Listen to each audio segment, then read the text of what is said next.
Hello, good morning all. हाँ, और एक क्विक वीडियो में आप सभी का स्वागत है। लाइव सेशन यार, कैसे टाइम नहीं मिल पा रहा है, मैं कैसे ही करूँ। Like professional work, personal work, बहुत मुश्किल हो रहा है टाइम निकालना। इनफैक्ट इन वीडियोस के लिए भी मैं खुद कोशिश करता हूँ कि किसी तरह टाइम निकाल के ये वीडियोस अपलोड कर सकूँ, प्रेडिक्शंस अपलोड कर सकूँ, because the viewers expect that from me and I think I owe that to my viewers. तो इसलिए ये वीडियोस भी आपको मिल पा रहे हैं। Live session, well I am trying my level best यार, क्योंकि लाइव सेशन में एट अ स्ट्रेस अगर मैं 15 मिनट भी ना दे पाऊँ और हर 5-5 मिनट में स्क्रीन ब्लैक कर दूँ, स्क्रीन लाइक हर 10 मिनट में अगर मुझे लाइक अवे होना पड़े, तो I think that's not justified for the viewers who come to watch my live. तो मैं कोशिश करूँगा कि अगर 15 मिनट या आधे घंटे का भी लाइव अगर आज कर सकूँ। तो ये जो टॉपिक है कि अनफेयर एडवांटेज, ये बहुत ज़्यादा तूल पकड़ चुका है यार। मतलब ये पूरी दुनिया कह रही है, और अलग अलग तरीके के कमेंट्स, रिएक्शंस, फीडबैक लोगों के आ रहे हैं। स्पेशली आप ये 2023 में भी बहुत सारे सवाल उठ रहे थे रिगिंग को लेकर, और उठे थोड़े बहुत 2024 T20 वर्ल्ड कप में भी थे, बट 2023 में तो बहुत ज़्यादा ही हो रहा था कि पूरी तरह रिग्ड है और पिच बदलती जा रही है रातों रात, और अलग अलग तरह की जो बकवास बातें थी। स्पेशली एटलीस्ट क्रिकेटर्स जानते थे कि ये सब इलॉजिकल है, एटलीस्ट वो कुछ नहीं कह रहे थे। लेकिन इस बार क्रिकेटर्स ये बात कह रहे हैं। डेविड मिलर ने कह दिया है कि हमारे साथ जो हुआ वो अनजस्ट है, और इस डिस्कशन में नहीं जाना चाहिए कि उससे इम्पैक्ट कितना पड़ा, बट जो हुआ वो गलत था। कि हमें क्यों ट्रैवल करवाया गया दुबई, ये कहना है, ये साफ साफ कहना है उनका कि हमें क्यों ट्रैवल करवाया गया जब हमें खेलना ही नहीं था सेमीफाइनल इंडिया के अगेंस्ट। तो देखिए, यहाँ पे एक तो इंडिया के पास वैलिड रीज़न है पाकिस्तान में नहीं खेलने का, तो यहाँ पे गलती डेफिनेटली आईसीसी की है। मैं और डेविड मिलर जो कह रहे हैं, देखिए आप नहीं कह सकते कि वो गलत कह रहे हैं। डेविड मिलर का सवाल उठाना से, अब बहुत लोग कहेंगे कि भाई कीवीज़ ने तो एक सवाल भी नहीं उठाया, न्यूजीलैंड ने तो उन्होंने सवाल नहीं उठाया, दे आर ग्रेट, बट इसका मतलब ये नहीं कि जो सवाल उठा रहा है वो गलत कर रहा है। न्यूजीलैंड ने सवाल नहीं उठाया, ये उनकी महानता है। इसका मतलब ये नहीं कि जो सवाल उठा रहा है वो गलत कर रहा है। जो न्यूजीलैंड की महानता का लेवल अलग है यार। जो जो मुझे तो हर वक्त ही मेरे जहन में ये रहता है कि वो जो बेन स्टोक्स का बल्ला लग के जो चौका गया था, अगर कोई दूसरी टीम होती, अगर विराट कोहली होते ऑपोजिशन में, वो जो चौका लगा था, वो वर्ल्ड कप फाइनल तो क्या, किसी नॉर्मल लीग मैच में या फिर किसी बायलैटरल मैच में भी अगर ऐसा हो जाता ना, अगर इंडिया के साथ होता या किसी भी टीम के साथ होता, स्पेशली इंडिया के साथ अगर वो होता, I mean people would have been shouting over from the roof top. People would have shouted from the roof top, I am telling you. वहाँ पे न्यूजीलैंड ने एक उफ, एक चूं तक नहीं की।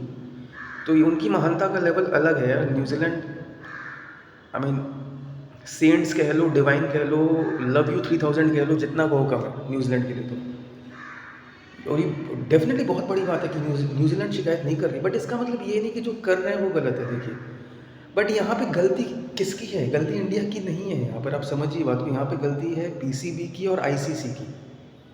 होस्ट पाकिस्तान है, दुबई में मैच अगर हो रहा है तो भी होस्ट पाकिस्तान को माना जा रहा है। यहाँ पे क्लियर कट गलती पीसीबी और आईसीसी की है। या तो आप यहाँ पे ऐसा कर सकते थे कि सारे सेमीफाइनल्स आप दुबई में रख देते, सेमीफाइनल्स और फाइनल, फाइनल के लिए आप भले ऐसा रख सकते थे, ऑप्शनल रख सकते थे कि अगर इंडिया पहुंची तो दुबई में, नहीं तो लाहौर, कराची, जहाँ पे भी आपको रखना था। बट सेमीफाइनल्स दोनों ही आपको दुबई में रखने चाहिए थे। जब आपको ये पता है कि एक दिन के अंतराल में ही सेमीफाइनल है, तो ऐसे में फिटीक का ध्यान आपको रखना पड़ेगा प्लेयर्स का।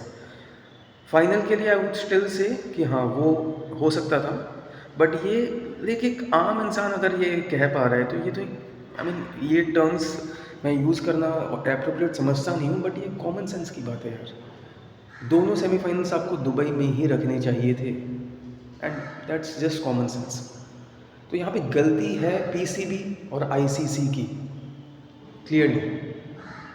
और आई वुड से एक तरह से उनकी सिचुएशन को भी अगर समझे, क्योंकि यहाँ बहुत मुश्किल हो गया था पीसीबी को कन्विंस कर पाना और ऐसे में कन्विंस किया उन्होंने, और उस कन्विंसिंग प्रोसीजर में कुछ गलतियां हो गई जो कि यहाँ पे, जिसका खामियाजा यहाँ पे साउथ अफ्रीका को उठाना पड़ा।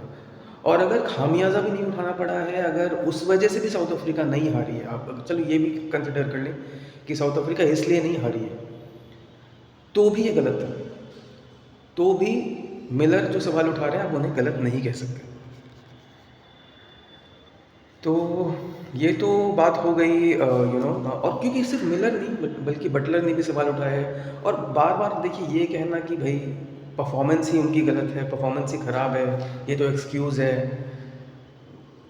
आई मीन देखिए जो सवाल उठाए जा रहे हैं, जस्ट इमेजिन कि अगर यहाँ पे यही चीज़ इंडिया के साथ हुई होती तो आपका रिएक्शन कैसा रहता। बट यहाँ पे पूरी की पूरी गलती अ,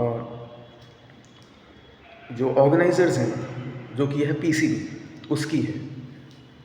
और देखिए आपको आपके देश में सिक्योरिटी के इश्यूज़ हैं, आपको एक्सेप्ट ये करना पड़ेगा। जहाँ पे श्रीलंकन टीम पे टेररिस्ट अटैक हो जाता है, आई मीन पता नहीं ये वर्ड मैंने कह दिया तो मेरे इस वीडियो का क्या होगा, मे बी आई मीन अब खैर वो उतनी एडिटिंग करने का वक्त अगर मेरे पास हो तो बात ही क्या है। लेकिन किसी पर ऐसा हमला हो जाए, श्रीलंकन टीम पे जो हमला हुआ था, और आए दिन वहाँ पे जो जिस तरह की खबरें सुनने को मिलती हैं, तो आपके मुल्क में हैं सिक्योरिटी इश्यूज़ यार।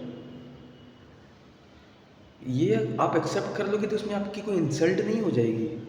आप इसे एक्सेप्ट करके आप आप you should work on yourself, आप सुधारो अपने मुल्क की स्थितियाँ। सिक्योरिटी के मसले हैं आपके देश में, और स्पेशली इंडियन टीम पे ज़्यादा होते, क्योंकि इंडिया और पाकिस्तान का क्या रैपो है वो पूरी दुनिया जानती है।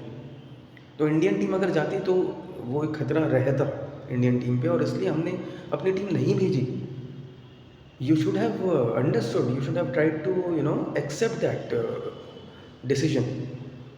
और यहाँ पे सिर्फ आई थिंक पूरे टूर्नामेंट के स्केड्यूल में अगर कुछ गलती हुई है वो यही कि सेमीफाइनल्स दोनों ही दुबई में होने चाहिए थे। और जिस तरह से फरवरी के महीने में 3-4 मैचेस वॉश्ड आउट हो गए यार, इट्स अ शेम सीरियसली। आप बारिश हो रही है, एक आईसीसी टूर्नामेंट चल रहा है, पूरे ग्राउंड को कवर नहीं कर रहे हैं, सिर्फ पिच के आसपास का हिस्सा कवर कर रहे हैं। I mean what did you do with the money that was provided to you to organise the tournament. और इस बात से तो पाकिस्तानी भी सहमत होंगे, क्योंकि वो सब ये बात कबूलते हैं कि बहुत ज़्यादा करप्शन है यहाँ पर, सिर्फ क्रिकेट में ही नहीं, हर स्पोर्ट्स में बल्कि हर डिपार्टमेंट में। तो मैं फिर कह दूँ, न्यूजीलैंड की टीम वहाँ ने वो सवाल नहीं उठा रही, बट इसका मतलब ये नहीं कि मिलर गलत है या जो भी सवाल उठा रहा है वो गलत है। ये कह देना कि भाई वो तो अपनी ख़राब परफॉर्मेंस की वजह से आउट हुआ, वो आउट अपनी ख़राब परफॉर्मेंस की वजह से हुआ है, लेकिन ये सवाल जो उठा रहे हैं वो गलत नहीं है। और यहाँ पे गलती है आईसीसी और पीसीबी की। वो जो उनके जो दिल पे वो इस बात को ले रहे थे कि भाई हमारे मुल्क में तो सिक्योरिटी का मसला है ही नहीं। तो देखिए ये सरासर गलत है, सिक्योरिटी का मसला है आपके मुल्क में, और इंडियन टीम पे ज़्यादा होता, इसलिए हमने अपनी टीम वहाँ पे नहीं भेजी। और जो भी जज्बात हैं इंडियंस के जिसकी वजह से वो नहीं भेजना चाहते थे, वो भी सही है। तो ये था मेरा take,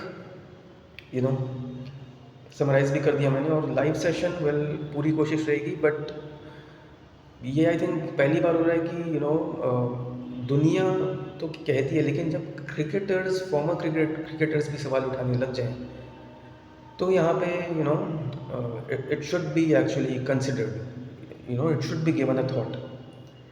So the cricketing bodies should take this into notice. तो इस वीडियो में ऐसा कोई प्रेडिक्शन तो था नहीं जैसे आप सुनने के लिए जनरली आते हो मेरे वीडियो पे, but let me tell you that stay tuned with the channel, not just for predictions but for videos on other interesting topics, and subjects as well, like music, poetry, alright, politics, gossips, etc. So thank you so much everyone. पूरी कोशिश रहेगी यार, I think I owe that to you, पूरी कोशिश रहेगी कि मैं एक लाइव सेशन करूँ। So I try my level best, but please try to understand that my bandwidth is actually not allowing me, not letting me go on the live session, क्योंकि live में just चला के black screen करके अगर हट जाऊँ तो that is not justified, that is unjust, that's really irresponsible. तो कोशिश करूँगा अगर 15 मिनट या आधे घंटे का लाइव अगर मैं कर सकूँ। और बाकी प्रेडिक्शंस और अन्य मुद्दों और सब्जेक्ट्स से रिलेटेड वीडियोस के लिए बने रहिए हमारे साथ। आप सभी का बहुत बहुत शुक्रिया। जय हिंद। हर हर महादेव।